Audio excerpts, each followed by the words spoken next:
Awesome. All right. Hello, everyone. So excited to be on. Hold on. Hold on. I'm trying to get some things open, ready for you all. If I can get this to work, this would be great. Hold on, guys. Hold on. Hold on. Let's get me some stuff here.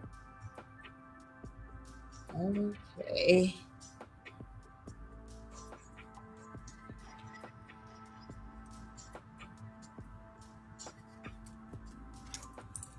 All right. I have the rest of stuff here. Good. What's up, everybody? I'm back. It's so good to be back to our summer session. Really excited about today's segment because we're going to be talking to two groups of people, employees and employers or business owners. Okay. So it's going to be such a cool segment today. And I'll probably do something I've never done before, which is go live and share my screen. You all pray for me that when I hit the share button, that I don't make a mess. So let me say, I have to make sure that my team is having my back on this one. But today's session is really an exciting one for me. And first, I have to apologize for the time change. I know a lot of people were expecting for us to do this at 3 p.m., but due to some changes in our schedule, we kind of had to move this. But I'm so glad for those who can make it. The information is still going to be here recorded so you can reference it whenever you're ready. All right. Today's segment, we're covering two things. We're going to be talking about your W-2 withholdings, which is what you do when you complete your W-4. So we're talking about employee withholdings. I shouldn't say W-2. We use that kind of language a lot when we're talking amongst us in the firm, but when we're talking about withholdings, we're referring to employee withholding. So today we'll be talking about that, helping you understand your employee withholdings. And I'm also going to walk you guys through how to complete your form correctly. A lot of times when people come to file taxes, that's where they go, oh snap, I did not know I was supposed to do this. I did not know I was supposed to do that. And the conversation only starts after they have realized that they're owing a lot of money back to the IRS. And it's my hope that you're informed enough where even if you don't want to have to owe, or some people don't even want to get a big refund back, but you know enough to be able to break even. So that's really what this conversation is about. So I did make some notes and I was sitting here writing, trying to grab something real quick. I'm just grabbing this for me over here because I like to write. Are there people in the room that like to write like me? Because I like taking notes. I'm always writing stuff. When we have so much to talk about, I should make sure my thoughts are organized because when I get excited, I just go. I just go. The other day in one of my accounting classes in the MBA program at Regent University, one of the students asked me about a tax strategy, and I just went crazy. When you ask me about stuff I like to talk about, you're going to have to pray and for me to come back to order. So I try to make notes for you guys so I don't get too excited and go off topic. No, I never go off topic. I just put too much emphasis on the ones I love to talk about. So that will not be the case today. So let's dive right in. Like I said earlier, we will be breaking down employee withholdings, right? My hope is that you would understand what those withholdings are. You would understand how to complete your W-4 so that you're withholding the right amount of money so you don't end up owing the IRS or the government, state or federal. And even if you don't want to get a big refund, you at least break even. Okay. So per the laws in the US, everyone who works as an employee, there's a certain amount that your employer is expected to withhold from your paycheck, right? Now, there are several things that come out of your paycheck. When you sign an agreement with a company and you're hired on and they say this is your salary, generally what they are telling you is your gross. Okay, so you went in, you got a great contract. They're like, we want to have you. We're going to be paying you six figures. That's 100 grand. I'm like, I have arrived. Okay, I'm going to be making over $8,000 a month. That's great.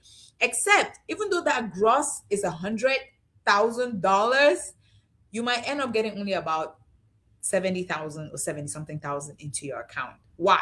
Because there are several withholdings that have to be taken out of their paycheck before you get the net. Okay. So when you hear people say, I'm making this amount or that amount, a lot of times it's not what's reaching their bank account. So don't be envying someone because they might not be getting that in their bank account. Okay. It's just what's on their contract, but it's all good. All right. So, what do those withholdings entail? Well, the first thing that comes out of your gross is usually your federal income tax. This is very important.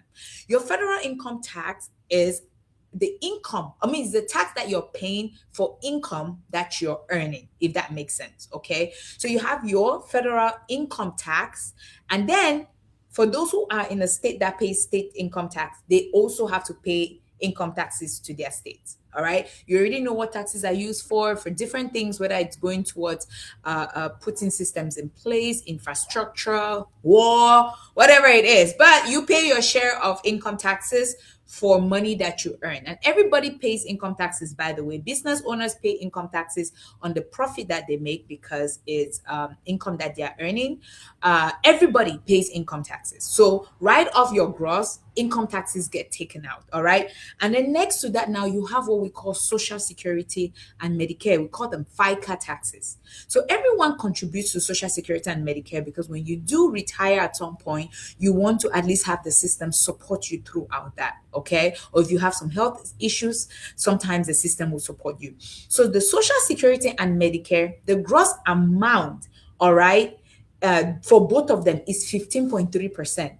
But when you work for somebody as an employee, you only pay half of that amount, which is 7.65%, and then your employer pays the other half. Okay. So remember, income tax is out, then your Social Security and your Medicare taxes come out. Now, what's the tricky part with these? Social Security and Medicare taxes, you don't have any control over that. It's pretty standard. Whatever you're getting paid, the rate at which you would be taxed is pretty straightforward. Okay, you see that 7.65% combined, that's what will be taken out of your paycheck. You have no control. Your federal income tax is usually what you might have control over. All right. Now, there are other deductions that come out of your paycheck, like if you're making contributions to your retirement account, if you're paying for, if you're getting health benefits and those kind of things. Those are also amounts that come out of your paycheck. Now, depending on what type of accounts they are, those that are pre-tax, right? Like your retirement account, when you contribute to 401k, they call it pre-tax contributions. What that means is before the calculation on your income taxes is done, that money is taken out. So you don't get to pay tax on that money right away. You pay tax on that money when you retire, or if it has a purpose, when you fail to use it for that purpose. I'll give an example of an HSA. An HSA is a health savings account. So if you put money towards an HSA, it's pre-tax money. If you use the money for health reasons, you never have to pay taxes on it. But if you don't, then you withdraw the money for personal things, you will have to pay the taxes later. For retirement, you're free to contribute pre-tax to your retirement account. You don't have to, the taxes are not taken now, but when you withdraw the money when you retire, then you pay taxes at that time. All right. So these are the different things that go into that are taken out of your paycheck. So you get your gross. Out of your gross, you have your federal and state income taxes. You have your Social Security and Medicare, which is pretty straightforward. You have your different benefits that are also being deducted. And then there are certain states that have local taxes that get collected, like Ohio, Pennsylvania. They also have local taxes that are taken from your local jurisdiction that goes towards schools and things like that. Those come out of your paycheck. All right.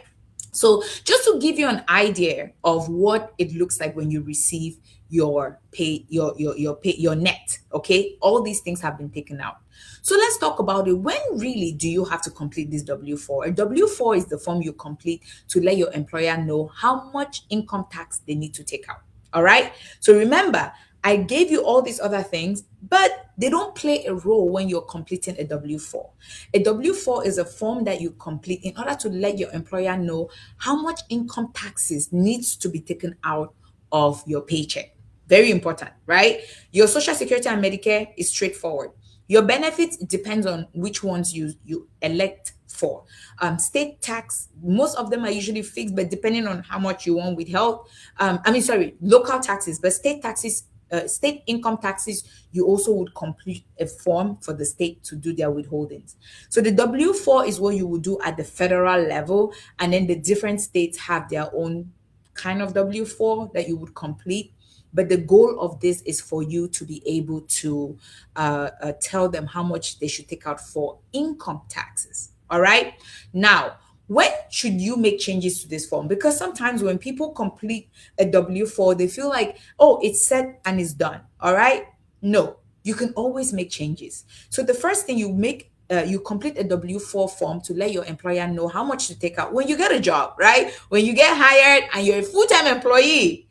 1099 independent contractor, you don't complete the W-4. W-4 is only for employees that are hired by a company. And this company is committing that they're going to be paying half of those other taxes for you, and you pay the other one, you're going to do work, they'll pay you, blah, blah, blah. All right. So they give you a W-4, you complete it. But you can go through different changes in your life that might require you to complete a W-4. One of them is if you got married. You definitely want to make sure that you adjust your W-4 withholdings, because if you and your spouse are going to be filing jointly, you want to make sure that you guys are completing your forms, taking into consideration that you're a two-income household. All right. Even if you're not a two-income household, that there have been changes in your finances, right? Either if you have still one income, but there's an additional person that is being added to your household, you want to make those changes. You can change or update your W-4 when you have a baby. Okay. There are usually tax credits that you get when you have a kid, so you can choose to update. You can also update if you felt like you filed your taxes and you were owing a significant amount of taxes. You want to make those adjustments so that way you don't end up owing more in taxes. Okay. And sometimes maybe if you got a lot more money. Another thing you can do is if you start getting income from other sources that you're not able to withhold taxes on, and you want your employer to withhold enough federal income tax for you so it can offset some of the taxes from those other sources of income, you can include it. Okay. So let's say you're collecting rental income and you're making it's quite profitable, but you're not paying any taxes out of that. You can have your employer withhold additional taxes for you. And guess what? Your W-4 allows you to enter that kind of information. Okay. So and then also if you started doing a side gig where you're like, I am not sure if I want to start filing the 1040 ES to do estimated taxes, I can just have additional taxes taken out of my paycheck. Up to you. Okay. If you decide to get a second job, I think it's also good for you to make an adjustment to your W-4. All right. These things are very important, because when you don't adjust your W-4, guess what? You're going to under withhold, and you're going to end up owing. Let me tell you guys, there's nothing as painful as owing the IRS. Do you hear me? Like, that money, it's better for you to break even. But when you owe, because if you don't pay on time, penalties accrue, interest accrue, depending on if you file your taxes on time as well, or you did an extension. But it's never fun. So it's my hope that, with this information I'm sharing, you're going to take the time to follow through, complete your W-4 correctly, so you don't end up on the wrong side of Uncle Sam. All right. So I told you guys today I'm going to share my screen so we can do the W-4 completion together. And I hope that this helps someone. Okay. There are 5 major segments when you're completing the W-4. So I hope that we can go through and I can give you guys some guidance, and then things that you should pay attention to when you are a married person, for example, because sometimes married people don't realize that there are some things that they are doing wrong that is causing them to owe as a household. All right. So I'm going to share my screen. Let's make sure that I'm good, you guys. Let me not share here. And okay, good. So this is me sharing my screen right now. So over here, this is a W-4 form. Okay. I want to make sure that I have this here for someone who is going to come back and watch this, and you would want to sit down and complete this form on your own. Okay. So the first step in completing this form is providing your information. You want to make sure that you get this information right. All right. So it starts with your name, your middle initial, your last name, and your social security number. Very important. You want to avoid making errors, because if you make an error with your social security number, what's going to happen is they're going to be reporting your social security and Medicare taxes under somebody else's social security. You don't want that. Okay. You want to, of course, provide your most recent address, or the address that you want to be able to receive mails to. And then you want to indicate if you're single, or if you're filing married, filing separate. If you're filing single, or you're married, filing separate, you both use the same standard deduction on taxes. So that's why this category is together. The next one is if you're married, filing jointly, or if you are a qualifying surviving spouse. Your spouse passed away and you're a surviving spouse. All right. And then the last one is head of household, where you're not married, but you have kids or you have dependents that you have to claim on your taxes. You do want to make that a selection, because it really plays a role in determining how much taxes will be taken out of your paycheck. All right. So, for example, if I put married filing jointly, automatically less taxes will be withheld from my paycheck compared to if I was single, right then and there. Okay. So, some things to keep in mind.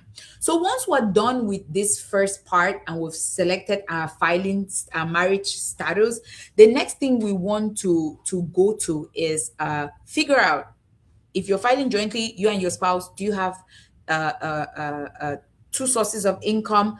There is a form, there's an estimator in the IRS website. I encourage everyone to go use it. It's always good to go into this form. It says, let me see if I can highlight it. It's right here, www.irs.gov/W4app. When you go there and you enter your income, it really helps you guys with giving a good estimate of how much you should have taken out of your paycheck.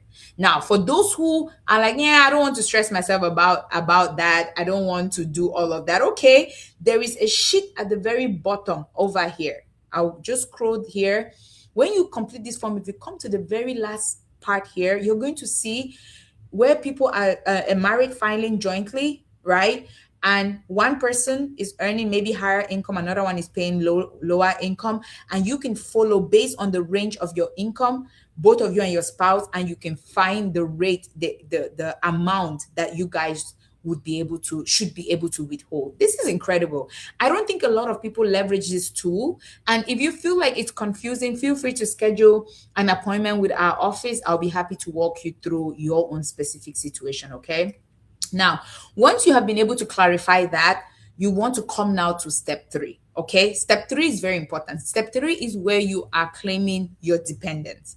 So on here, if you have multiple kids under the age of 17, the tax credit that you get for each child right now, as it was increased, is $2,200. So anytime you indicate that you have a dependent, right then, less taxes are going to be withheld for you. Okay. So if you have multiple dependents, right? Let's say you have 2 or 3. Let's do 2. That's 4,400 from your paycheck that will no longer be taken out. So less taxes will be taken out. Really great. If you have dependents that are over the age of 17, like 18 and up, right? If they are full-time students and they live in your house, you get a $500 credit for them. Okay. So because you get that credit, your taxes your withholdings get adjusted accordingly, because you're going to get that credit. Now, do you necessarily have to put it? Not all the time. There are people who want to get a big refund at the end of the day, and they're like, I'd rather have them take out more taxes. But I want to point out something here. This is the part where I was coming to. If you and your spouse work, 2 of you cannot claim the same number of kids on your paychecks, you're going to get yourself in a tough spot. Okay. So if you have 2 kids, you and your spouse work together. All right. The 2 kids means you get a total of 4,400 tax credit. Now, if you went and put 2 kids, right?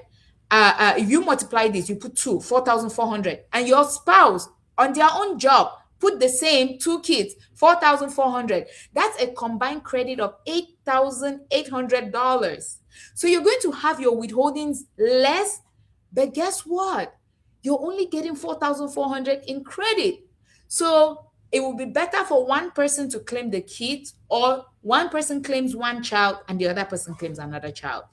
Pay attention to this. This is one of the biggest errors I see married couples make when it comes to their withholding. Very, very important. All right. So if you have a dependent that is over 18, two of you should not claim that dependent because you're only going to get $500 credit for one.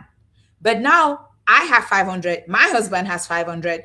That's $1,000, but we're only getting 500. So guess what's going to happen at the end of the day? We're going to owe 500. Same with the other kids. So this is something to pay attention to if you're married. All right.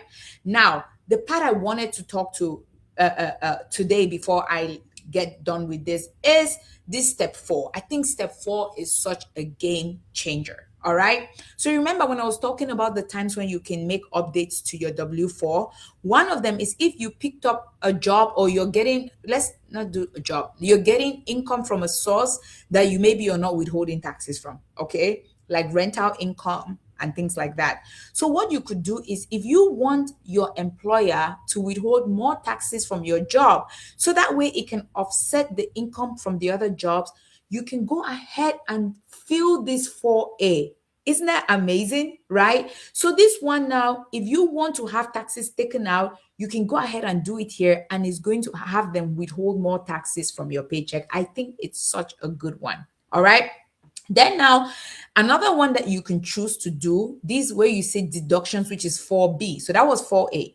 If you got a job, no, not a job, if you have income where you're not getting taxes taken out, you can do complete 4A because this is income from other sources and it's going to help the employer to take out more taxes for you, which is going to help to offset some of, the taxes that could have been taken out from the other income and then you may end up not owing. Okay. 4B now is where you want to do your deductions. So what are some of these deductions? So let me give an example. Now we have with the new tax law, we have a break for people that are in the service business, restaurant business, that get a break from their tips. Okay. So if let's say you qualify to be able to get the tax break from tips, you can go ahead and put the information in here. All right. So you can put some of those deductions you can get. If you are going to itemize, you can actually go ahead and complete this part here to provide some of those additional deductions that you're going to get. It's amazing. All right. Now, the last one, now remember the part of extra withholding. I mean, the part of doing this form if you get another job or if you're a business owner, if you got a side gig, right? So with a side gig, especially, let's say you're getting a 1099 at the end of the year to file your taxes, but you know that you did not do any withholdings throughout the year, every quarter to send to Uncle Sam. Now, to make your life easier, you could actually just have your job do an extra withholding on 4C. But it doesn't end there. If you're someone who feels like you're always owing taxes, what you can do is you can also put an amount in 4C to have them withhold additional money every paycheck. So you can do an extra $100, extra $200, $250. Those people that earn quite a bit of money, where when you complete your form, you still feel like they're not withholding enough, you can tell them to withhold extra from every paycheck. All right, in 4C. And then we'll move to the final part, which is to make sure that you sign, because if you do not sign, it's not going to be accepted. It needs to be signed and dated. All right. I hope this helps you guys. If you have any issues, or if you're struggling, please feel free to reach out to our company. Getting your W4 done right is going to give you a lot of peace. I see people come to the office during tax season and we work on their taxes and they're so surprised they're owing taxes. A lot of it is because of this. A lot of it is because they did not get their W4 completed correctly. And if they were married, they didn't know that each other's W4 will impact the other when they file taxes. All right. So if you need additional guidance, do not hesitate to reach out to our office. I'll be more than happy to help you with this. All right. I'm going to stop sharing. This was neat. I was very concerned about this sharing thing, but I feel like I did great. What do you guys think?